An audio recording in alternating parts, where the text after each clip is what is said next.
Assalamualaikum Ustaz. Apa kabar Ustaz? Alhamdulillah. Alhamdulillah. Jazakallahu khair Ustaz. Bayakum insyaallah. Telah menyempatkan lagi waktunya yang berharga untuk berkumpul kembali bersama kita untuk melanjutkan kajian kita. Punya malu, punya iman. Silakan Ustaz. Auzubillahi minasyaitonirrajim. Bismillahirrahmanirrahim. Assalamualaikum warahmatullahi wabarakatuh. Waalaikumsalam warahmatullahi wabarakatuh. Alhamdulillah. Alhamdulillahilladzi ja'ala al-haya fi qulubina liwujudi iman fi nufusina. Wa innal hamdalillah nahmaduhu wa nasta'inuhu wa nastaghfiruh wa na'udzu billahi min sururi anfusina wa min sayyiati a'malina. May yahdihillah fala mudhillalah wa may yudlil fala hadiyalah. Asyhadu an la ilaha illallah wahdahu la syarikalah wa asyhadu anna Muhammadan abduhu wa rasuluh.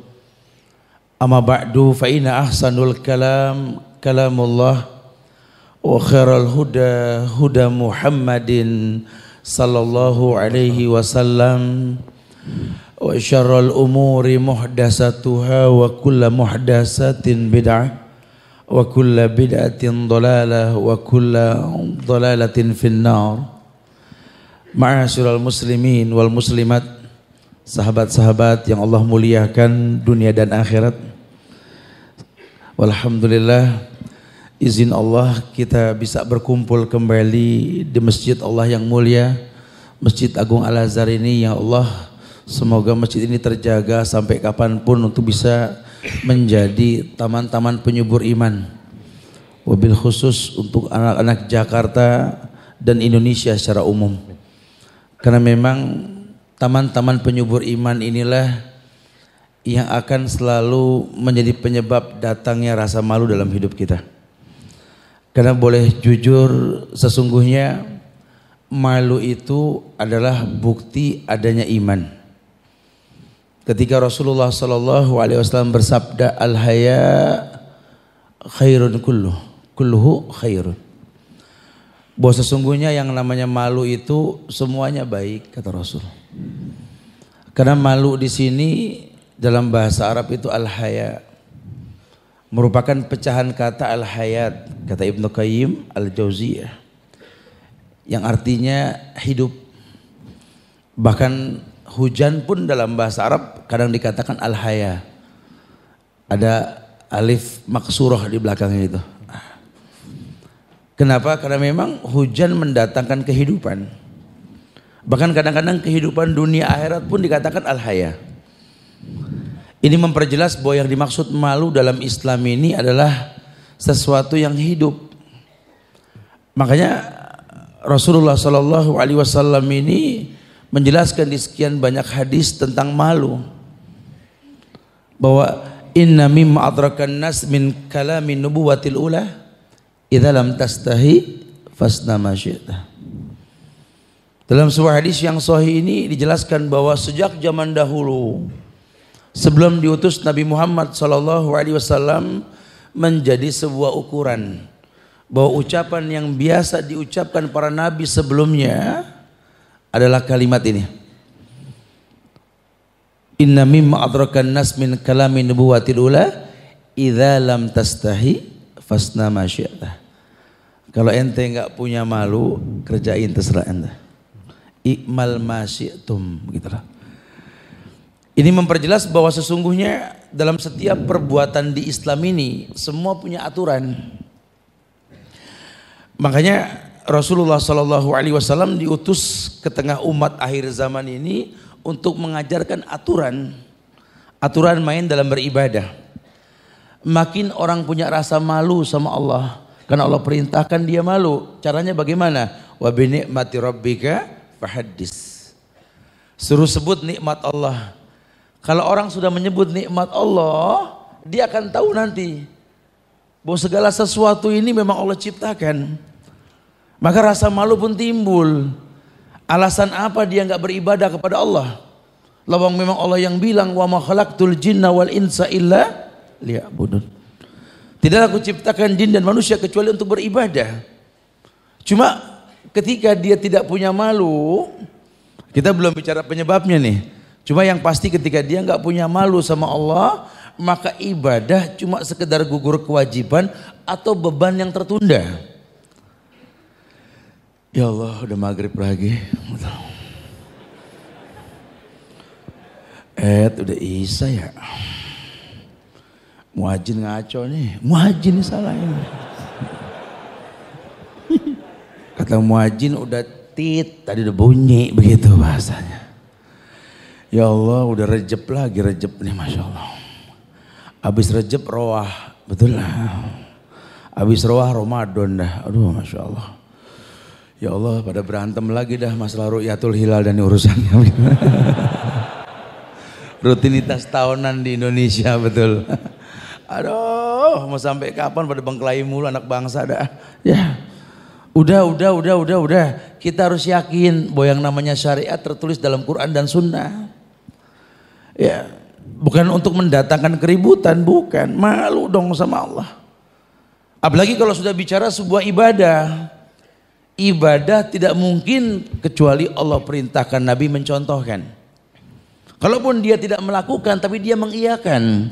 Banyak ya ibadah yang beliau enggak melakukan tapi beliau mengakui benarnya. Salah satunya apa? Puasa Daud. Betul. Rasul enggak pernah puasa Daud, cuma beliau puji puasa yang terbaik puasa saudaraku Daud, gitulah. Itu kan pembuktian bahwa boleh. Bukannya kalau Rasul enggak ngerjain bid'ah, Ustaz, Nabi udah enggak ada baru bid'ah. Kalau Nabi masih ada ya enggak bid'ah. Kacau tat, dulu zaman Rasul Bilal bid'ah. Masya Allah. Dia sholat wudhu, Nabi aja enggak ngerjain, justru ada Rasul ya dihakimi tuh Bilal tentang kebenaran sholat wudhu. Kadang kebenaran datang dari yang lain, Nabi hanya mengiyakan. Fala wa rabbika la yu'minuna hatta yuhakkimuka fima sajar bainahum. Demi Rabbmu ya Muhammad, umatmu ini tidak dikatakan beriman sampai menjadikan engkau hukum, hakim dalam hidup ini. Makanya kalau Rasul ada selesai urusannya. Kecuali kalau tidak ada jangan. Urusan Rajab berantem mulu tiap tahun Masya Allah. Itu broadcast disimpan dari dulu. Entar dikeluarinnya Rajab begitu. Ribut kok hobi betul-betul ya. Nggak punya haya betul-betul ya. Bukan begitu bahasanya. Jadilah orang yang berilmu, karena bicara ibadah butuh contoh. Semua hadis tentang Rajab dhaif, kecuali memang hadis tentang memuliakan bulan Allah Rajab, kan selesai. Jadi jangan dibuat-buat, apalagi sampai ngayal tentang pahalanya. Wah, Masya Allah. Agama bukan hayalan bro. Wah, Masya Allah.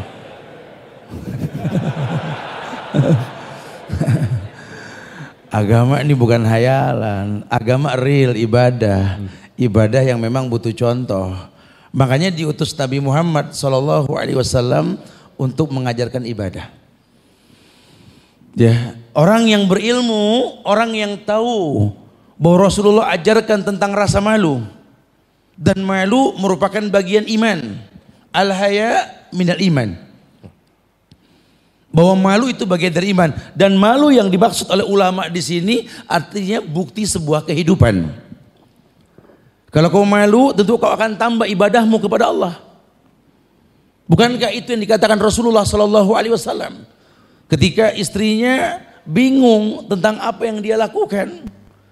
Rasul udah dipastikan sorga, maksum lagi, dihapus dosanya yang lampau dan yang akan datang. Allahu Akbar. Memiliki mukjizat yang gak dimiliki nabi lain, Rasul. Diberikan intibah, peringatan dalam hidupnya, iya. Tapi masih saja beribadah hingga bengkak kakinya. Bininya bingung, sampai nanya. Apa kata Rasul? Alam akun abdan syakura. Tidak boleh aku menjadi hamba yang bersyukur. Malu. Betapa banyak nikmat yang Allah berikan kepadaku. Sehingga kalau sampai aku beribadah sedikit buat Allah, aku malu. Tapi ini Rasul. Kita nggak begitu. Ya kita boleh ukurannya Rasul gitu loh. Anda sengaja maghrib 4. Masya Allah. Rasul 3 bro. Kan kalau 4 lebih bagus. Nggak bisa begitu. Agama butuh contoh, betul ya. Jadi kalau Rasul tuh menambah nilai ibadahnya, nanti ada bahasan khusus deh. Ya, kadang ada hukum yang memang dikhususkan buat Rasul. Umat enggak. Makanya kita boleh nyontoh Rasul, tapi kita bukan Rasul. Apalagi ngalahin Rasul. Ya, Anda tahu Ustaz, memang Rasul nggak ngerjain. Cuma mungkin dia nggak sempet aja kali Ustaz. Ini orang nggak punya malu betul-betul. Rasul nggak sempet katanya. Buat apa turun ayat al-yawma akmaltu lakum dinakum wa tamamtu alaikum ni'mati wa raditu lakumul islam ad-dina. Ini stempel paten dari Allah. Sampein Muhammad, sampein. Hari ini sempurna bagimu agama, sempurna nikmatku atasmu, aku redho Islam sebagai agama. Allah yang bilang sudah. Makanya ketika beliau mau wafat, beliau mengatakan pada para sahabat, bukankah aku telah menyampaikan? Syahidna, kami menyaksikan ya Rasulullah. Dia angkat tangan ke langit, ma'alladina amallahu alaihim minan nabiyyin wasiddiqin wasyuhada wassalihin wa hasuna ulaika rafiqa. Mati Rasul, selesai. Sempurna sudah. Rasa malu timbul karena tahu nikmat yang Allah berikan dalam dirinya. Bukan cuma sekedar malu menurut pendapat kita, bukan. Lihat tuh malunya Uwais Al-Qarni, lihat. Lihat malunya Mus'ab bin Umair. Lihat rasa malu yang timbul yang mendatangkan tingkat cemburu yang paling tinggi di atas manusia. Kecuali Rasul, Sa'ad. Ata'jabuna an ghayarati Sa'ad. Wa ana aghyaru minhu wallahu aghyaru minni, kata Allah, kata Rasul.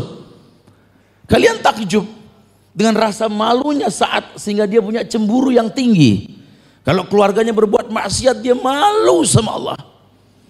Karena dia tahu sekali ada 3 orang yang tidak akan pernah dilihat sama Allah, bahkan la yukallimuhumullah. Al-aqulil walidain, al-mar'atu mutarajjilat wal mutasabbih birrijal wad dayus. Sehingga rasa cemburu ini timbul dengan sendirinya karena dia takut 3 orang ini nggak bakal diajak bicara sama Allah di akhirat nanti. Masya Allah. Dia takut kalau seandainya dia nggak punya cemburu, dia malu sama Allah. Makanya dia menangis mendatangi Rasul ketika dia masuk Islam. Ibunya tidak mau bicara sama dia. Masya Allah. Malunya Uwais Al-Qarni ketika dia menurut apa yang ibunya perintahkan. Bukan ini manusia yang Masya Allah, kita anak muda kudu nyontoh yang begini-begini nih. Ya. Rasa malu tingkat tinggi karena syukur diciptakan sebagai orang yang bisa berbuat baik. Maka salah satu manusia di atas bumi ini yang Rasul katakan dia penghuni langit, Uwais Al-Qarni. Masya Allah. Lelaki sederhana yang kerjaannya ngangon kambing dan onta di Yaman sana. Badannya penuh dengan penyakit sopak belang-belang. Uwais. Tapi demi Allah, rasa malu membuat dia tidak pernah bilang tidak sama orang tuanya. Dia hanya pernah menunda ucapan iya ketika ibunya yang lumpuh berkata kepada dia, Uwais, ibumu sudah tua Uwais. Ibu tidak mau kalau seandainya nanti ibu wafat belum melihat Ka'bah. Bawalah ibumu menuju Ka'bah wahai Uwais, berhaji denganmu. Enggak bisa ngomong Uwais, ya Allah. Apa yang mesti ku perbuat ya Allah? Berpikir Uwais. Sehingga hikayat mengatakan Uwais membeli seekor anak sapi. Dan dia membangun sebuah bangunan di atas gunung. Dan dia selalu gendong itu anak sapi setiap pagi menuju atas gunung kemudian turun lagi. Sampai orang bilang Uwais magrum, gile nih Uwais. Dia gendong sapi turun lagi, emang sapi bilang sukron? Kan enggak gitu ya. Sapi digendong. Uwais nggak peduli. Mereka pada nggak tahu bahwa Uwais mempersiapkan dirinya untuk mengukur. Menggendong ibunya yang mungkin nggak seberat sapi gitu loh. Tak terasa 8 bulan dilakukan, orang mencemooh dirinya. Masya Allah. Badannya makin kekar, sapi pun makin besar. Wow. Oh iya 8 bulan. Nah. Sehingga dia yakin dia mampu untuk menggendong ibunya dari negeri Yaman menuju Makkah. Kenapa? Rasa malu. Dan dia pertontonkan ketika dia tawaf memutari Ka'bah. Selesai dia berputar di Ka'bah, dia lihat ibunya menangis, berdoa tak kunjung henti. Kemudian Uwais pun mengangkat tangan ke langit sambil berkata, "Ya Allah, ampunkanlah ibuku. Mudahkanlah dia menginjakkan kaki ke surgamu ya Allah." Ibunya berbisik, "Uwais, mohonlah ampun untuk dosamu bukan untukku." "Ibu, cukup kumohonkan ampun untukmu dan surga untukmu. Ketika kau ridho masuk ke surga, ridhomu itu yang kutunggu wahai ibu." Subhanallah. Allah langsung sembuhkan penyakit sopaknya itu. Masya Allah, Masya Allah. Kecuali di bagian lehernya. Atau sebagian mengatakan di bagian tangannya, putih yang tidak dihilangkan. Karena ada sunnah Rasul nanti yang mengatakan bahwa Umar, Ali, temui Uwais, mintakan Uwais ini doa ke Allah dan memohonkan ampun untuk kalian. Masya Allah. Sesungguhnya Uwais penghuni langit. Masya Allah. Dan terjadi. Rasa malu membuat dia menjadi manusia yang mulia. Lihat. Subhanallah. Rasa malu membuat Abdullah bin Zubair mendatangi ibunya untuk minta ridho. Kalaupun kematian mendatangi dirinya pada hari ini, dia tidak minta selamat, dia cuma minta ridho orang tuanya. Karena surga dimasuki dengan kematian. Tapi kalau orang tua sudah ridho, surga jaminannya. Masya Allah. Masya Allah. Makanya ketika satu waktu Rasul wafat, Abu Bakar menggantikan Rasul, kemudian Abu Bakar meninggal, Umar terangkat. Umar pun menyetop gerombolan pedagang dari Yaman sambil berkata, "Adakah pemuda yang bernama Uwais di antara kalian?" Ada. Dipanggillah Uwais, diajak bicara sama Umar sama Ali ini. Ya, kemudian Ali bertanya kepada Uwais, "Siapa namamu?" "Abdullah." "Siapa?" "Abdullah." "Kita semua Abdullah," kata Ali. "Namamu yang sebenarnya?" "Uwais Al-Qarni." Subhanallah. Ketika Uwais menjulurkan tangan untuk menghormati Khalifah Umar, mereka melihat ada bagian putih di bagian tangannya, melepaskan pegangan tersebut. Shadaqa Rasulullah sallallahu alaihi wasallam. "Berdoalah kepada Allah untuk kami," kata Umar. "Dan memohonkan ampun kepada Allah untuk kami." Apa kata Uwais? "Demi Allah, aku yang harusnya meminta itu pada kalian, wahai sahabat-sahabat Rasul. Karena aku pernah mendatangi Rasul untuk menemui Rasul, tidak bisa aku temui. Kau menemui Rasul, kau lebih mulia." "Tidak." Rasul mengatakan, "Kaulah penghuni langit." Kata Uwais apa? Cukup. Jangan pernah kau ucapkan kalimat itu lagi. Dan jangan sampai manusia tahu siapa saya." Lihat. Rasa malu tingkat tinggi kepada Allah karena dia tahu nikmat yang banyak yang dia miliki hasil menghisap dirinya. Wa bi ni'mati rabbika fahaddis. Dia sebut nikmat Allah. Sehingga dia beribadah kepada Allah memang real hanya untuk Allah. Makanya ketika diminta Uwais berdoa, Uwais berdoa.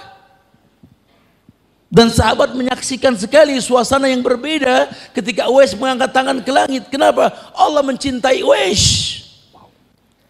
Karena rasa malu yang dia miliki. Wallahi al-haya minal iman. Malu yang dikatakan bagian dari iman. Sehingga wajar kalau dikatakan punya malu, punya iman. Tidak punya malu, tidak punya iman. Dan kita tahu kalau sudah pakai bahasa iman dalam Quran, bahasa iman cuma buat orang yang betul-betul mengenal Allah. Karena biasanya kalau kalimat ya ayyuhalladzina amanu ujungnya pasti ibadah. Atau perintah bertakwa. Ya ayyuhalladzina amanu taqullaha wal tanzur nafsum ma qaddamat lighad. Wattaqullah innallaha khabirum bima ta'malun. Orang beriman. Ya ayyuhalladzina amanu kutiba alaikumussyam. Orang beriman. Inna sholata kanat alal mu'minin. Beriman. Kitaban mawquta. Ya ayyuhalladzina amanu taqullaha wa aminu birasuli yu'tikum kiflain min rahmati. Orang beriman. Maka kalau sampai iman kita ini hilang karena maksiat yang kita rutinkan, kita yang rugi. Ngaji rutin, Tat. Ibadah ya insya Allah, Tat. Ana berusaha orang nggak tahu, Tat. Makanya ketika handphone hilang, Ana panik, Tat. Oh, Masya Allah. Kenapa ente panik? Takut dicek kontak personnya semua marbot. Oh, Masya Allah ya. Temennya orang beriman. Ini Masya Allah nih orang betul-betul low profile gitu ya. Karena dia tahu memang kuncinya ya temen. Kita hijrah jadi orang baik berat. Tapi mempertahankan hijrah jauh lebih berat. Makanya butuh teman. Teman yang bisa menstabilkan iman. Ya, wallahi ini iman yazid wa yanqus. Iman ini naik turun. Kebayang nggak kalau iman lagi turun?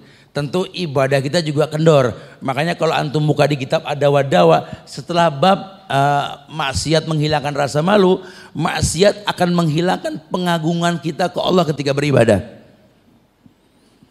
Kalau iman lagi naik, cara pakai sarungnya aja berbeda. Sampai rapi, sampai dia lihat pas gak belakangnya nih. Oh, Masya Allah. Iman lagi bagus, minyak wangi entar-entar. Oh, Masya Allah. Tiap langkah subhanallah.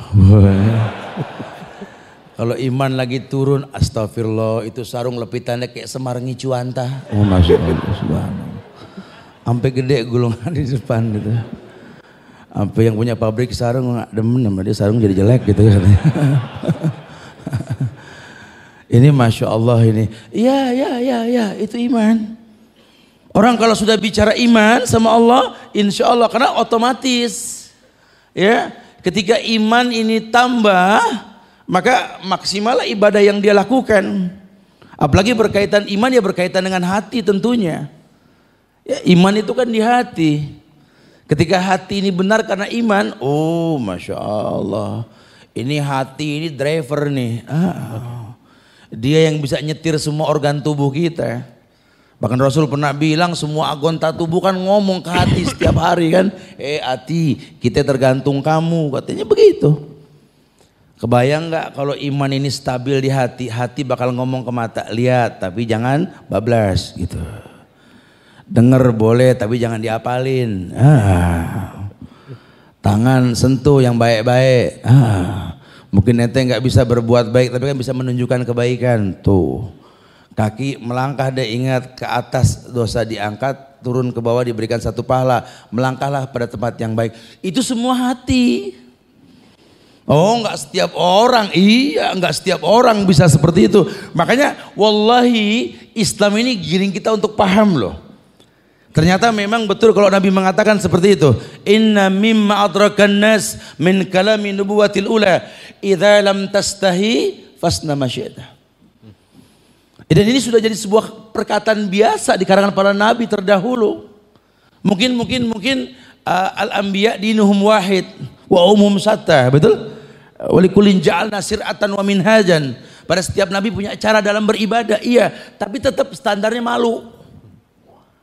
Itu yang membuat Ibrahim menghancurkan semua patung. Kenapa? Malu. Layakkah kita mengambil Tuhan selain Allah? Inni bura'u minkum wa mimma ta'buduna min dunillah kafarna bikum. Itu Ibrahim katakan. Inni bura'u minkum. Aku berlepas diri dari kalian. Makanya ada wala dan barok nanti babnya. Harus kita akui itu. Kenapa? Malu, sampai dia malu punya orang tua bikin patung, bahkan ngajarin nyembah patung. Ini menandakan ayahnya Nabi Ibrahim apa? Non muslim, penyembah patung. Ada masihnya Allah. Sampai dia katakan inni bura'u minkum wa mimma ta'buduna min dunillah kafarna bikum. Rasa malu. Aku berlepas diri wahai ayah, wahai kaum, dengan apa yang kau sembah selain Allah. Kafarna bikum hatta tu'minu billahi wahdah. Sampai kapan? Sampai kalian mengesahkan Allah saja. Jadi kalau sampai nanti kita melihat ada orang Islam menyembah selain Allah, timbulkan rasa malu kita untuk menghidupkan dia gitu loh. Bukan malah membuat dia kapok kenal sama kita, bukan. Makanya dalam dakwah ini ada uslub. Jangan suka menjadi hakim buat agama orang lain. Ya timbulkan cinta, kan sering dikasih bocoran. Cinta sejati itu ketika kita bisa mencintai seseorang karena kekurangannya. Oh Masya Allah. Cuma aneh doang yang tahu Ustaz. Siapa dia Ustaz? Oh. Berarti cuma ente yang layak mencintai dia. Kan begitu bahasanya. Orang gak ada yang tahu Ustaz, aneh tahu siapa dia. Cakep bro, ente yang berhak maju. Kan begitu bahasa. Bukan malah menjadi hakim atau menjadi perusak, bukan. Kita kalau mau cari orang sempurna di dunia bukan tempatnya bro. Masya Allah. Dunia cari yang sempurna bukan. Sifat-sifat yang Nabi katakan sifat perempuan yang perlu ditaubati itu kan kufur asyir. Jadilah orang yang menghargai kebaikan yang banyak, ya jangan sampai kebaikan yang banyak hilang karena satu kesalahan. Tolong kita belajar. Ini prinsip. Karena banyak orang yang kadang-kadang dia pernah punya teman yang baik, sekali berbuat salah, anda nggak mau kenal lagi deh Ustaz. Masya Allah. Kan dulu dia baik, dulu Tat. Sekarang enggak. Besok Allahu alam, kali dia tobat kan gitu kan. Harusnya kan seperti itu. Kenapa? Karena hukum asalnya apa? Min ayat ini bahwa Nabi mengatakan bahwa khairun nas anfa'uhum linnas. Sebaik-baik manusia yang paling bermanfaat buat manusia lainnya. Dan kita krisis generasi yang cerdas dalam agama. Makanya kita butuh betul orang-orang yang paham agama dengan betul. Masya Allah. Ya kalau memang salah luruskanlah. Ya kalau manusia nggak pernah salah ya maksum dong namanya, kan begitu. Ya mungkin dia berbuat salah, dia berbuat hilaf ya sifat manusia ingetin baik-baik. Ini cara-cara yang Islami, iya. Atau mungkin timbulkan rasa malu. Karena kalau sampai Ibnu Qayyim mengatakan al-haya dengan tadi alif maksurahnya tadi artinya hujan, karena memang ini bagian dari arti hayat kehidupan dan malu itu yang menghidupkan gitu loh. Makanya ketika orang menyebut nikmat Allah yang banyak, kemudian dia malu, inilah malu yang sejati. Apa sih yang membuat kamu beribadah tiap hari ini gak bosan? Ya apa ya, yang pasti ya malu aja lah sama Allah. Karena banyak nikmat yang saya gak minta Allah kasih. Apalagi kalau dengar Al-Fatihah ayat kedua setelah Bismillah itu. Alhamdulillahi Rabbil Alamin. Malu anak di sini. Allah kedepankan tahmid di sini. Alhamdulillah segala puji lillah milik Allah. Belum diketahui dulu kenapa Allah dipuji. Belakangan orang baru ingetin Rabbil Alamin. Allah yang menciptakan alam dan kamu bagian dari kehidupan alam. Kamu kan ekosistem, rantai kehidupan. Sakitmu nikmat buat para dokter dan suster, betul? Oke. Sakit begitu, geremet gitu ya. Kadang-kadang sakit pun nikmat, kan begitu. Subhanallah. Kenapa? Karena kau bagian dari kehidupan. Coba kau renungkan. Iya. Makanya kalau ketemu ayat yang fabi ayyi ala'i rabbikuma, rasa malu timbul. Masih nggak kapok juga, ntar tunggu umur tobat, arba'in. Bikin dia malu ketika menjelang usia 40 tuh Al-Ahqaf ayat 15. Bikin tuh orang malu. Falamma balagu asyuddah wa balagu arba'ina sanatan. Disebut sama Allah 40-nya. Dan ketika sampai puncak umurnya, masih nggak paham, arba'in 40 gitu ya. Supaya dia sadar tuh. Dia akan berkata, Rabbi auzi'ni an ashkura ni'mataka allati an'amta alayya. Ya Allah, malu. Auzi'ni ya Allah, ajarkan aku bersyukur ya Allah, bersyukur atas nikmat yang kau berikan padaku ya Allah. Dia pahami nikmatnya, sempurnanya tangan, jari, kaki, fisiknya ya Allah. Ketika dia melihat orang yang gak sempurna, ya Allah alhamdulillah ala kulli hal. Ketika dia melihat orang buta bisa menghafal Quran sementara dia tidak, ya Allah malu hamba ya Allah. Malu timbul dengan sendirinya karena dia sebut nikmat. Ini yang dikatakan malu yang sejati. Malu yang timbul karena ilmu. Apa yang dia lihat mendatangkan kebaikan? Iya. Dia nggak mau menjadi orang-orang yang tertunduk malu nanti di hadapan Allah. Mungkin dia berbuat baik cuma Allah batalkan semua kebaikannya. Allah hilangkan semua kebaikannya. Wujuhu yawma idin khasiyah. Amilatun nasibah. Tasla naran hamiyah. Tusqa min ainin aniyah. Laisa lahum tu'amun illa min dhari'. La yusmin wa la yughni min ju'. Masya Allah.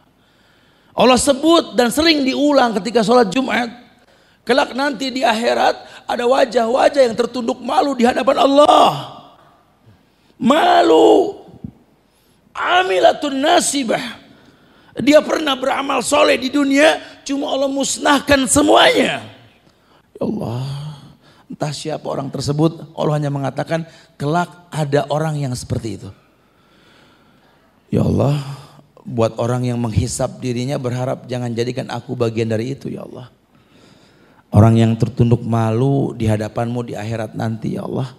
Menyeret sebesar langit dan bumi pahala sampai depan Allah dimusnahkan.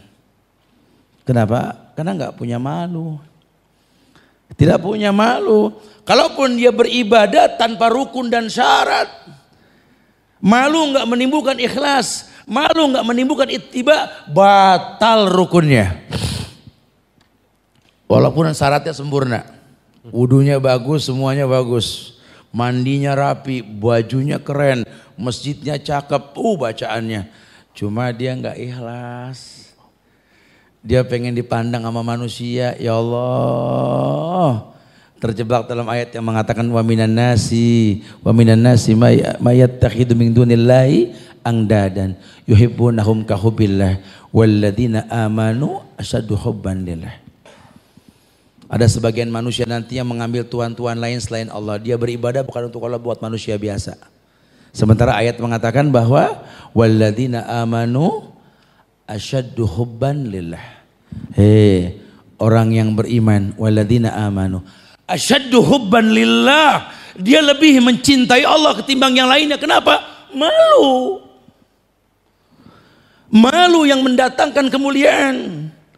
Makanya Ibnu Qayyim menggiring kita untuk punya rasa malu.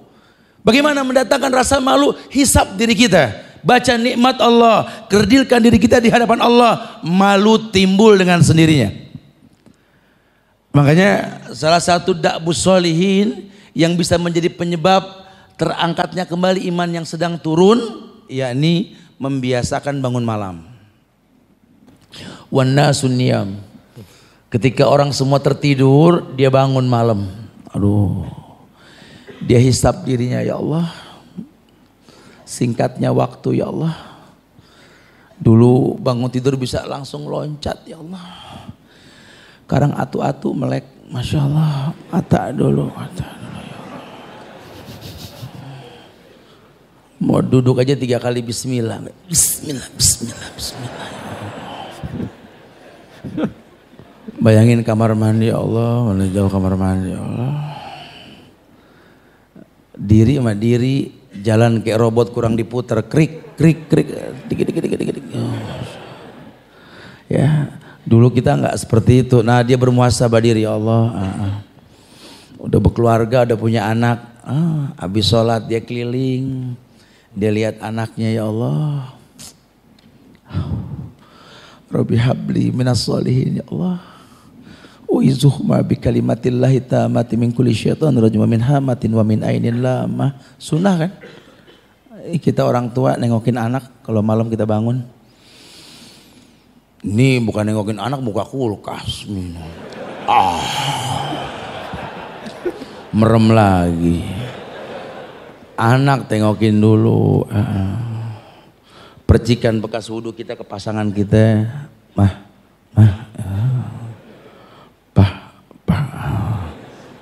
Pakai gayung,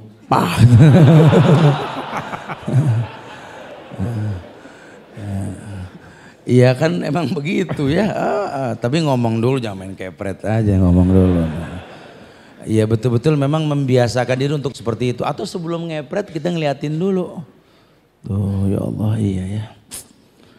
Gak berasa udah berapa tahun sama dia nih, ya Allah, ya Allah. Kelebihannya di mana nih orang gitu. Ya tapi ingat yang baik-baik deh. Wallahu a'lam bishawab. Oke Ustaz. Jazakallahu khair Ustaz. Ini menarik kalau tadi yang Ustaz sampaikan bahwa rasa malu bisa mencegah kita dari bermaksiat dan mendekatkan diri kepada Allah lagi dengan memperbanyak ibadah.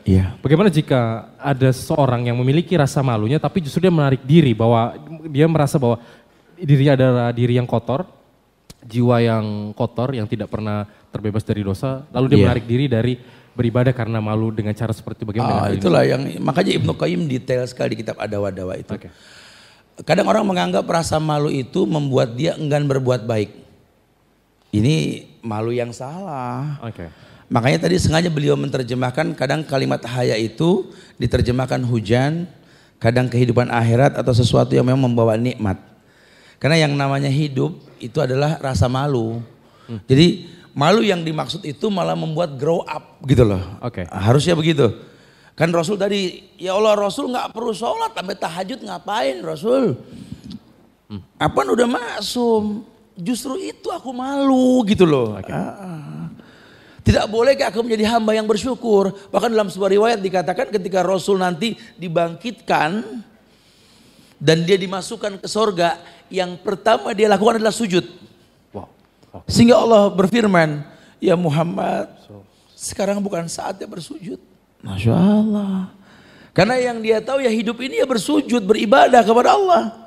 Dan dia tahu sekali Allah itu ilah wa wala. Zat yang diibadahi dengan benar. Dan tidak ada kata cukup dalam beribadah kepadanya. Jadi ya wajar ya kalau Ibnu Katsir menerjemahkan Allah itu ilah wa wala di sini. Ilah wa wala. Ilah zat yang diibadahi dengan benar wa wala. Tidak ada kata cukup dalam beribadah kepadanya. Makanya malu yang bisa bikin begitu. Ya Allah, enggak deh kalau sampai enggak kajian di Rabanian tiap malam Kamis enggak ada, enggak enak. Oh Masya Allah gitu kan, ada malu. Libur aja, ya libur. Kan gitu ya, ada rasa malu. Ustaz, syukran jazakallah. Berarti misalnya kan sering lihat ada teman-teman gitu ya. Soft depan masih satu lagi nih, masih bisa muat. Disuruh orang maju, misalnya ini hal simpel saja kayak begitu, bukan pada tempatnya Ustaz ya, malu gitu. Karena itu misalnya untuk orang-orang yang lebih tua. Makmum begini nih kalau dia sampai udah tahu hukum sop depan tuh bagus, malah ngasih orang, silakan, anu udah kemarin. Udah gitu. Ini Muslim EO. Oke, syukur jazakallah. Kita buka tanya jawab untuk brothers and sisters. Kita harapkan pertanyaan sesuai dengan pembahasan kita malam ini. Pembahasannya seru, pembahasannya sangat rutin ya. It's like a daily routine bagi kita semua. Silakan Abdul Razak. Syukran jazakallah khair. Siapa yang bertanya? Mungkin Sister Said dulu ya. Sister dulu, boleh. Nanti kita atur. Assalamualaikum warahmatullahi wabarakatuh. Waalaikumsalam warahmatullahi wabarakatuh. Dari Pondok Bambu. Siapa? Laras dari Pondok Bambu. Laras, oke, silakan Laras. Ya, begini Ustadz, ini saya berkeluarga baru sekitar 7 bulan. Selamat. Bukan berarti, bukan bermaksud untuk membuka aib suami saya sendiri. Cuma beliau ini ilmu agamanya kalau saya bilang lebih daripada saya. Masya Allah. Tapi beliau kemauannya untuk sholat 5 waktu itu masih kurang Ustadz. Jadi karena mungkin dia juga udah sebagai istri saya sebenarnya pengen dimakmumin oleh beliau. Diimamin mungkin ya lebih tepatnya. Diimamin oleh beliau. Tapi mungkin beliaunya juga yang masih agak kurang inisiatif untuk ikutan sholat atau seperti itu Ustadz. Okay. Itu kan sebenarnya karena beliau juga belum punya rasa malu yang cukup terhadap istrinya atau terhadap Allah untuk memenuhi imannya dia sendiri. Jadi gimana untuk menimbulkan atau menginfluence beliau untuk bisa punya rasa Laras, malu itu. pertanyaannya bagus. Waalaikumsalam warahmatullahi wabarakatuh. Ya. Terima kasih. Ya. Silakan Ustaz. Baru 7 bulan deh. 7 bulan. Lamaan sapinya US 8 bulan tadi. Kurang sebulan berarti. Yang dimaksud mungkin harus lebih lama lagi, gitu, lebih sabar. Gitu. Oke. Karena kan berat tuh sapi kan 8 bulan. Oke. Iya, subhanallah. Mudah-mudahan sih Allah kasih hidayah ya buat suaminya insya Allah ya. Tuh diaminin berapa ribu orang tuh ijabah lah insya Allah mudah-mudahan ya. Iya, sebenarnya dulu mungkin nggak tahu ya karena bahasanya sebenarnya sih kalau bicara agama dia lebih baik ketimbang saya begitu ya. Yeah. Tapi setelah menjalani rumah tangga baru tahu siapa dia kan gitu ya. Itulah sebenarnya hakikat cinta yang Allah buka untuk kamu untuknya gitu loh. Karena ketika kamu tahu bahwa dia punya kekurangan, saatnya kamu itu untuk menjadi penuntun dia menuju sebuah kesempurnaan gitu loh. Walaupun nggak ada yang sempurna dalam hal ini. Karena kalau bahasanya saya pengen diimami oleh dia, ya mungkin imam dalam tanda kutip dia yang bakal mimbing kamu ke surga. Okay. Tapi kalau imam yang dimaksud pengen sholat berjamaahmu di rumah, salah ya. Karena Anda butuh imam yang soleh, bukan solehah. Betul ya? Wow. Masjid dong, soleh. Karena kalau imam yang soleh di masjid, kalau di rumah solehah. Oke. Mudah-mudahan dia menyaksikan Rabanian gitu ya. Itu prinsip. Ya. Makanya bisa lah insya Allah ya. Saya yakin dia bisa nikah sama kamu aja udah Masya Allah betul tuh ya. Dan saya yakin sekali bahwa Allah akan berikan hidayah kepada dia melalui kamu insya Allah ya. Oke. Wallahu alam bisawab. Sabar. Iya. Oke. Gimana Laras? Iya. Cukup ya? Iya cukup. Oke. Oke. Atau boleh menambahkan sedikit Ustaz, mungkin bagi teman-teman juga dengan kasus seperti Laras misalnya melihat kemaksiatan di rumah gitu loh. Supaya kita nih membuktikan bahwa iman kita nih nggak turun atau kita ingin apa namanya Ustaz membenahi ya. Bagaimana sih caranya dengan keluarga terutama ya? Apa yang harus kita lakukan Ustaz? Wallahu alam bisawab. Cuma kalau ngelihat dari bahasa Quran tadi Al-Ahqaf 15 itu cara kita mengkritisi hidup kita untuk keluarga kita. Oke. Ada doa yang mengatakan Rabbi auzi'ni an ashkura ni'mataka allati an'amta alayya wa ala walidayya wa na'mala shalihan tardahu wa aslih li fi dzurriyyati inni tubtu ilaik gitu ya. Terakhir dia minta ya Allah islahlah diriku untuk bisa menjadi bagian kebaikan keluargaku. Aku bertobat ya Allah gitu. Inilah indahnya Islam yang menggiring kita untuk bermuhasabah diri dengan nikmat. Nikmat yang kau berikan padaku, hisab diri kita. Oke. Bandingkan dengan orang yang lebih di bawah kita. Supaya kita tahu bahwa ternyata memang di dasar bumi ada dasarnya lagi. Seperti yang di atas langit ada langit lagi. Oke. Ya hidup seperti itu. Maka dia berusaha menghisap dirinya sehingga dia mengatakan, ya Allah Rabbana ma khalaqta hadza batilan. Tidak kau ciptakan semua sia-sia ya Allah. Betapa aku bersyukur kepadamu kan begitu. Kemudian lihat orang tuanya. Oke. Sampai dia tahu memang dia bersyukur punya orang tua yang seperti apapun. Karena banyak orang yang gak punya orang tua. Ustadz bagaimana orang tua saya pikun Ustadz dan sakit stroke sekian tahun. Apa yang mesti saya lakukan? Hormati dia, sayangi dia. Sebelum kau peluk pusaranya. Masya Allah. Tapi kan dia gak bisa ngapa-ngapain. Tapi kan karena dia kau bisa memohonkan ampun untuknya. Wow. Masya Allah. Ya, Allah ciptakan manusia hidup itu pasti bermanfaat buat manusia lainnya. Makanya biar enteng mulailah berpikir, apa manfaat saya buat orang? Bukan apa manfaat orang buat saya. Wallahu a'lam. Nice. Syukran Ustaz, jazakallahu khair. Oke, Abdul Razak. Oke. Siapa yang mau bertanya, brothers? Bagus. Silakan, boleh. Yang mana nih gue? Suaminya Laras? Bukan. Bukan. Bukan ya. Siapa tahu. Oke. Iya. Assalamualaikum warahmatullahi Waalaikumsalam warahmatullahi wabarakatuh. Nama? Nama Dimas, saya dari Tangerang. Oke, Dimas, silakan. Gini, saat berkaitan dengan saya dan mungkin kami yang masih single. Iya. Bukan. Oke. Bukan. Banyak ya. Oke, Dimas. Kebetulan saya sedang belajar berhijrah belum. Oh, Masya Allah. Perasaan malu ya terhadap iman itu kadang itu masih melekat di dalam diri saya. Pantaskah saya sudah menjadi seorang imam? Kadang saya merasa malu, iman saya tuh sudah, karena suka merasa malu, rasanya saya ini belum pantas untuk menjadi seorang imam. Kayak gitu. Gimana caranya Ustaz untuk saya meyakinkan diri saya bahwa kamu sudah siap untuk menjadi seorang imam? Karena saya sering sekali merasa kayak saya malu nih, saya kayaknya belum siap menjadi seorang imam gitu. Karena tugas seorang imam itu sangat luar biasa. Itu beban malu itu yang terkadang sangat melekat di diri saya dan mungkin para single yang kayaknya enggak deh, cuma Dimas saja deh kayaknya. Bukan. Atau malu. Oke, Dimas, nice pertanyaan. Terima kasih Dimas, terima kasih. Kalau ada hadiah kasih nih. Anda kemarin angkat tangan mulu, baru sekarang kepilih, Masya Allah. Ada. Tempatnya juga nggak berubah di sini dari kemarin, Masya Allah. Hadiah. Untuk Laras dan Dimas ada hadiahnya. Masya Allah. Ada hadiahnya. Antum harus bersyukur sama Akhi Rojak, Masya Allah. Abdul Razak mudahkan antum, Masya Allah. Masya Allah. Iya, pertanyaan yang beliau sampaikan ini pun bagus sekali. Sebenarnya kalau antum bisa manage apa yang antum ucapkan tadi, inilah bukti kesempurnaan iman. Masya Allah. Walaupun nggak ada yang sempurna ya. Yang saya maksud di sini bagusnya iman.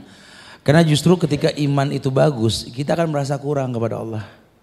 Sehingga fatalnya iman dikatakan tidak bagus ketika kita merasa cukup. Asal jangan jadi was-was. Karena khawatirnya ketika kita nggak pernah yakin kita bisa menjadi imam, ya sampai kapan kita bisa jadi imam kan gitu. Dari dulu dia kalau ngomong kayaknya belum pantas Tat. Dari ngomongnya enak, Anda nggak pantas. Anda nggak pantas, sudah tua gitu, nggak merasa lagi.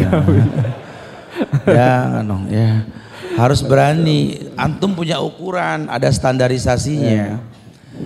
Karena kan bahasa Rasul itu kan ke anak muda, ya ma'sarus sabab manistata'a minkumul ba'ah falyatazawwaj. Hei pemuda yang sudah mampu menikah. Bahasanya pemuda loh. Pokoknya siapa aja yang merasa muda boleh kawin, gitu ya. Iya. Artinya nggak harus anak muda diidentikan 20-30. Pokoknya siapapun yang merasa muda. Ya ma'asharus sabab. Man istata'a minkumul ba'a falyatazawwaj. Yang sudah mampu menikah, menikahlah. Nah, kalimat mampu inilah yang menjadi sekian banyak karya tulis. Karena mampu yang pertama tentu mampu berfungsi menjadi hamba yang tercipta untuk beribadah. Itu dulu dong. Sekarang kita mau nikah, mau kawin, mau berumah tangga, kiblat aja bingung. Betul ya? Gimana sih? Makanya ketika ta'aruf tuh sebenarnya awal sebuah proses ujian Anda di rumah tangga. Dia ngobrol, ta'aruf jangan main lihat-lihatan doang, nunduk, menengok, kapan ngobrolnya, ngobrol. Perempuan boleh tanya sama calon calon suami, dia datang ke rumah pengen nazar, ukuran buat Anda nanti. Kamu kemarin mau ngapain? Tanya. Ya ngapain kek? Ya gak jelas gitu ya. Ya mau ngelihat maksudnya gitu loh. Panjang cerita tanya. Kamu punya teman ulama gak yang kamu kenal? Tanya. Ya nggak ada sih, pulang. Gitu ya.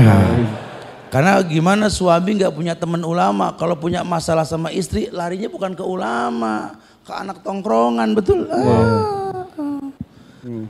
Akhwat dengerin. Cari suami yang punya teman ulama. Memang dia bukan ulama, cuma dia kan temennya ulama. Kan begitu paling enggak gitu loh. Sehingga nanti ketika punya masalah, orang kan tergantung temennya. Kalau temennya ulama, nasihat. Tapi kalau temennya semodel sama dia, rusak dah urusannya. Punya masalah sama istri, datang ke tongkrongan masa lalu. Ngerokok lagi, puter-puter tuh rokok. Buang ludah mulu. Temennya yang semodel nanya, lu ngapa? Bini bro. Bini kenapa? Perempuan, sama sih ke perempuan gitu ya. Maksudnya perempuan dia selalu punya masalah gitu. Enggak dipecahin tuh masalah akhirnya. Udah sama, biniannya juga perempuan. Tos gitu paling gitu ya. Enggak menyelesaikan dong ya. Tapi kalau ke ulama selesai urusannya. Salah satunya itulah. Oke. Dan mungkin ini bagian dari was-was Ustadz ya, dan kita harus move on lah ya intinya begitu ya. Oke. Dimas begitu jawabannya. Sudah siap berarti?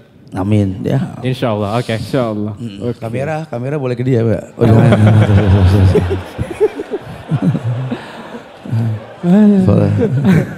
Oke, semoga Allah mudahkan Dimas dan semua yang masih single untuk segera menikah. Amin. Amin. Nice. Amin. Oke. Besar aminnya di belakang. Oh iya. Lebih banyak wanita. Oke. Kita ke sisters lagi ya. Sisters ya. Yang mau bertanya silakan, mikrofonnya yang udah siap. Enak nih, 2 pertanyaan sesuai dengan tema ya. Iya, nice. Kalau bisa lagi sesuai dengan tema, silakan. Assalamualaikum. Assalamualaikum. Di sini kita mau nanya. Siapa namanya? Oh ya, nama Riana. Riana. Dari mana Riana? Dari Jakarta. Jakarta. Oke, silakan Riana dari Jakarta. Perbuatan malu apa yang dapat menambah dan mendatangkan pahala atau amal soleh kita dalam kegiatan sehari-hari? Makasih. Perbuatan malu? Kuis. Ente yang jawab lah denger. Ada hadiahnya kan? Iya, pertanyaannya bagus nih. Cuma iya, bagus pertanyaannya. Ya, karena ini tentang kehidupan sehari-hari. Kayaknya sayembara sih modelnya. Jadi rasa malu apa yang bisa kita lakukan setiap hari ya dan mendatangkan pahala ya, kebaikan bagi kita gitu ya Riana, kira-kira? Iya. Itu dia. Itu jawabannya. Kalau Anda jawab salah gitu. Jawab. Jadi kita ini gimana sih bisa rasa malu yang kayak gimana yang kita bisa setiap hari ini praktekkan gitu dan mendatangkan pahala bagi kita? Iya, sebenarnya rasa malu itu timbul karena kita sering menghisap diri kita. Hasibu qabla an tuhasabu. Hisap dirimu sebelum dihisap oleh Allah. Artinya yang mendatangkan rasa malu yang benar adalah ketika kita tahu banyak nikmat yang kita rasa sementara kita nggak minta. Wow. Ya. Jadi disuruh sebut, coba deh buka surat Ar-Rahman deh. Acap kali ayat penutupnya itu fabi ayyi ala'i rabbikuma tukadziban. Pasti mukadimah ayat itu mengabarkan tentang nikmat. Makanya sebenarnya rasa malu ini akan timbul ketika kita paham bahwa banyak nikmat yang Allah berikan kepada kita. Laqad khalaqnal insana fi ahsani taqwim. Itu aja dulu deh. Allah telah ciptakan kamu ahsan terbaik. Sementara ada makhluk lain juga yang tercipta sama untuk beribadah. Tapi kalimat ahsan itu kan hanya untuk manusia. Tidak untuk jin. Padahal jin juga tercipta untuk beribadah. Makanya kalau kita kita coba bahas detail ayat ini, kita akan tahu nanti ya Allah. Allah ciptakan saya ahsan, the best, terbaik. Wow. Berarti kan saya harus memberikan yang terbaik juga buat Allah gitu lah. Allahu a'lam bishawab. Dan rasa pemikiran itu pun juga karunia Allah Ustaz. Oh, bukan main. Ketika kita bisa berpikir tentang nikmat, itu nikmat. Makanya Ibnu Qayyim al-Jauziyah mengatakan ketika kita malu bermaksiat kepada Allah, wallahi Allah pun akan malu menghukum kita di akhirat nanti. Masya Allah. Wow, Masya Allah. Barakallah. Oke, Riana itu tadi jawabannya. Ada yang mau ditambahkan mungkin? Enggak, terima kasih. Terima kasih, sama-sama. Oke, satu lagi mungkin ya sebelum kita lanjutkan di bawah Ustadz ya insya Allah. Oh yes, Masya Allah. Oke, dari brothers silakan Abdul Razak. Brothers, tadi saya di tengah, kita kanan. Cuma satu orang, oke silakan. Oke, mikrofonnya ya, silakan Mas. Silakan. Assalamualaikum Ustadz. Waalaikumsalam. Saya Badus dari Lubang Buaya. Wih, wah ya. Itu harus pelan-pelan. Saya bagus dari Lubang Buaya gitu. Jadi bagus dari Lubang Buaya kalau disambung kayak oke. Oke, bagus. Silakan Mas. Bagus. Ustadz, saya mau nanyakan Ustadz, Alhamdulillah Ustaz, baru beberapa bulan saya mengenal sunnah. Pernikahan saya yang sudah berjalan 7 tahun. Laras. Han? Oh, masuk. 7 bulan tadi. Oh, 7 bulan ya? Bukan. Itu 7 tahun. Oke, silakan. 7 tahun, sekarang mengalami suatu kenikmatan. Baru terasa nikmatnya Ustaz. Alhamdulillah, 2 bulan yang lalu saya dikaruniai anak wanita. Kebetulan, Wah, Masya Allah. ya, sebelumnya 2 laki-laki, baru mengenal sunnah langsung dikasih wanita. Masya Allah, semoga jadi anak soleha ya. Amin. Amin.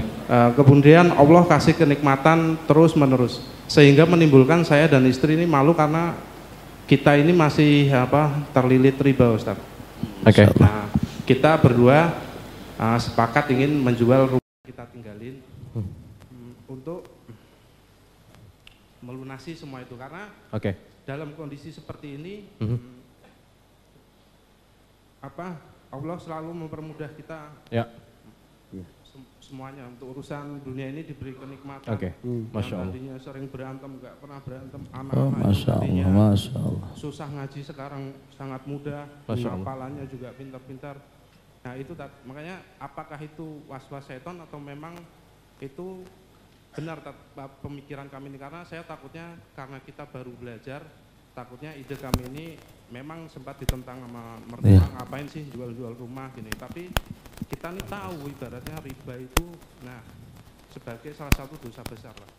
Intinya kita udah merasa syukur 7 tahun nikah, nggak pernah namanya nikmat, berantem, yang ada berantem aja. Tapi punya anak kan. Tapi bagus.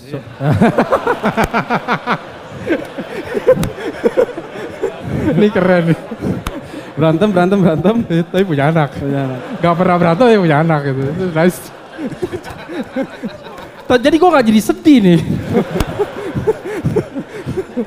Masya Allah, bagus. Saya ingin tanyakan itu apakah termasuk was-was setan, keinginan kami berdua ingin ibaratnya yang kita malu latat, udah bertahun-tahun nggak ada indahnya ibadah juga nggak enak, sekarang kok tiba-tiba Allah ngasih ya saya jadi lelaki soleh, sekarang nggak soleha lagi. Nah. Dalam 3 menit dari bagus jadi soleh dia. Jadi pertanyaannya was-was ya itu ya. Keinginan kita untuk menjual rumah karena untuk menutupi hutang. Itu karena saya berpikir sama istri, pun gini aja kita nikmat ya, gimana kalau kita udah ada utang riba ya. Wow, nice. Bakal kayak gimana nih Allah nanti ngasih lagi. Mungkin saya nanti ditanya istri atau apalah. Jazakallah khair Ustaz. Bagus, terima kasih ya. Bagus. Pertanyaannya bagus banget nih. Untuk anak perempuan nih. Jazakallah khair. Silakan Ustaz. Iya, Masya Allah. Masya Allah. Ini malam banyak kesebut angka 7 ya. Awas yang suka pakong. Ya. Syirik itu ya gak boleh. Ya Masya Allah. Ya semoga Allah memuliakan rumah tangga antum insya Allah ya. Amin. Saya sih yakin mulia banget karena antum bisa memanage emosi gitu loh. Masya Allah. Di tengah kesedihan karena emosi yang antum ceritakan tentang keributan, sempat Anda berkata, tapi punya anak. Anda yakin laki perempuan anaknya? Subhanallah, yang laki pasti juara taekwondo ntar tuh. Amin. Ya Allah musta'an, itu sesuatu yang baik. Karena yang kalau ujungnya baik pasti awalnya baik. Ya, al jaza bijinsil amal, balasan tergantung perbuatan. Ya, itu sesuatu yang baik, harusnya bismillah nggak apa-apa. Ya bukan berarti terus lantas nanti nggak ada ujian, pasti ada ujian. Karena memang ujian itu kan lambang kehidupan, dan ujian itu adalah lambang cinta Allah kepada hambanya. Innallaha idza ahabba qauman ibtalahum, gitu kan. Allah tuh kalau cinta sama satu kaum, cinta sama hamba-hambanya, Allah uji. Makanya mudah-mudahan sih Allah jadikan sebuah modal yang kuat untuk menghadapi ujian ke depan. Ya karena rumah tangga ini masih panjang ceritaannya. Support buat antum, tinggalkan riba. Allah muliakan keluarga antum insya Allah ya. Wallahu a'lam. Ini Masya Allah jawabannya. Gimana bagus? Punya malu langsung tinggalkan saatnya. Tapi gimana dengan slogan kalau ya maksudnya mungkin orang tuanya ya pelan-pelan deh gitu. Maksudnya jangan langsung tak gitu loh. Ya sebenarnya kalau memang pelan-pelan itu proses nggak apa-apa. Tapi kalau pelan-pelan cuma teori doang ya jangan. Oke. Takutlah kepada hukum Allah yang mungkin kita nggak tahu. Hidup ini kan kalau nggak ntar besok. Masya Allah. Wariskan sesuatu yang baik, bukan sesuatu yang dibenci oleh Allah. Wallahu a'lam. Dan apa yang dilakukan bagus nanti misalnya menjual rumahnya, itu pasti Allah ganti kan Ustaz? Oh Masya Allah, janji Allah sudah. Oke. Ya pokoknya tidak akan pernah ada keburukan buat orang yang berada di atas fitrah. Menegakkan ibadah kepada Allah. La yadurukum man dhalla idza hadaitum. May yahdihi fala mudhillalah wa may yudlil fala hadiya. Janji Allah sudah. Tidak ada yang berbahaya dan membahayakan kamu. Nice. Kalau kamu di atas hidayah Allah. Masya Allah. Oke. Jazakallah khair Ustaz. Waalaikum. Oke. Brothers and sisters. Tibalah kita di penghujung acara. Ya, dan kita di waktu untuk mendengarkan kesimpulan dari Ustaz. Dan insya Allah kita akan melanjutkan tanya jawab di area bazar di bawah. Ya. Untuk kesimpulannya kita persilakan Ustaz. Silakan Ustaz. Ya. Baiklah sahabat-sahabat yang Allah muliakan. Kesimpulan yang kita bahas kali ini, yuk timbulkan rasa malu dalam diri kita dengan cara bermuhasabah diri. Ya. Bermuhasabah diri itu banyak sekali. Ima kita memperdalam Quran, memahami artinya, atau membaca ayat-ayat yang tersirat. Fenomena alam yang ada, dekatlah dengan ulama, dekatlah dengan orang soleh. Bersahabatlah dengan guru-guru Anda di luar masjid, di luar kajian. Kumpulkan sahabat-sahabat yang baik yang bisa memuraqabah antum dalam kehidupan. Karena saya pernah sampaikan bahwa proses perubahan itu ada. Yang pertama musyaratah. Bikin perjanjian yang kuat dengan Allah. Setelah engkau kuat perjanjian dengan Allah, tolong buatlah muraqabah. Adanya penjagaan atau pengawasan diri. Kalau sudah bisa seperti ini, terus mujahadah, semangat. Kalau sudah bersemangat, taslim, berserah diri. Baru kita bisa menggapai ridhonya Allah. Wallahu a'lam bishawab. Syukran saja jazakallahu khair. Semoga Allah membalas kebaikan Ustadz beserta keluarga. Amin. Dan juga Allah mudahkan kita untuk mempraktekkan apa yang Ustadz sudah sampaikan. Amin. Dan kita mohon maaf atas segala kekurangan yang ada kepada teman-teman baik yang mau bertanya ataupun kelalaian yang kita lakukan. Insya Allah kita bertemu lagi minggu depan ya. Insya Allah. Kita tutup dengan doa kafaratul majelis. Subhanakallahumma wabihamdika asyhadu an la ilaha illa anta astaghfiruka wa atubu ilaik. Assalamualaikum warahmatullahi wabarakatuh.